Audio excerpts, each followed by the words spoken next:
I had a roommate named Flo. And one day, there was a knock at the door. I opened the door, and there are 6 smiling, sweaty men with a washer-dryer combination. Now, this is no mean feat, because we lived on the 6th floor, and there was no elevator. They pushed past me, bringing in the washer-dryer, pushed past my helpless roommate, Flo, brought it in, set it up, and then left without a word.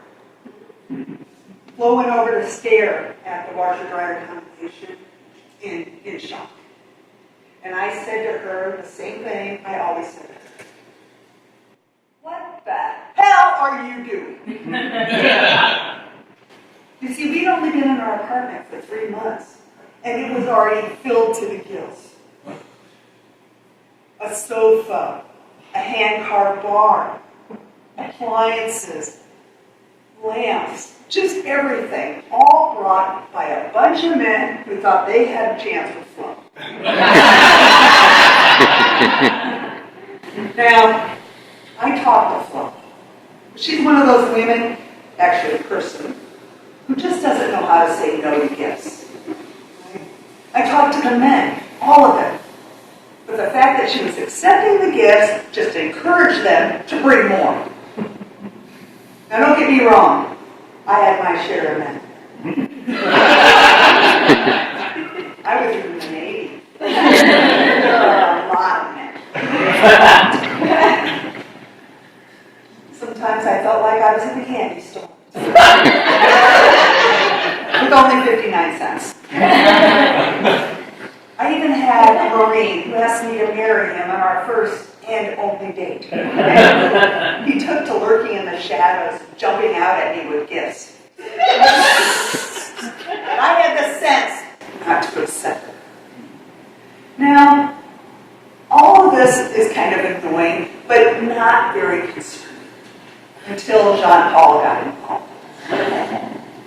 Now, I didn't tell you where our apartment is. We live in an apartment in a town called St. Anastasia, at the foothills of Mount Etna, in Sicily.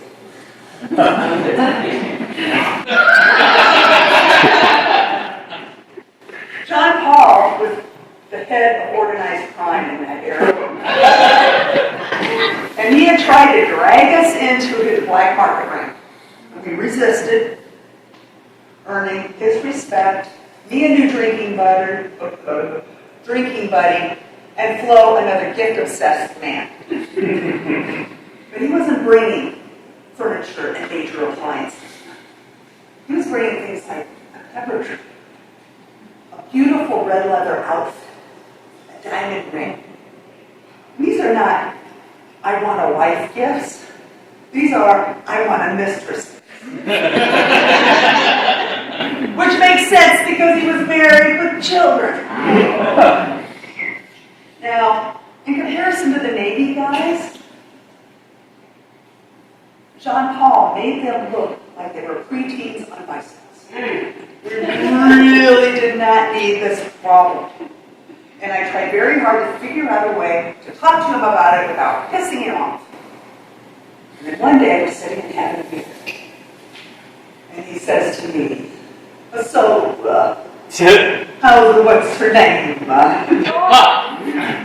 That's my aunt. John Paul, you gotta stop giving her gifts. It's too much. Money is no object. It's so not the issue.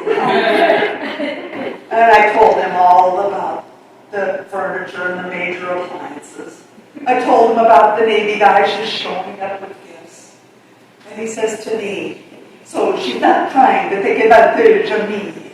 And first I had to get over the shock that the head of organized crime in our area was being vulnerable with me. And I said, no, Jean, of course not. She just doesn't know how to say no to gifts. So he calmed down and his gift stuff. Flo got herself a boyfriend and the rest of the gift stuff.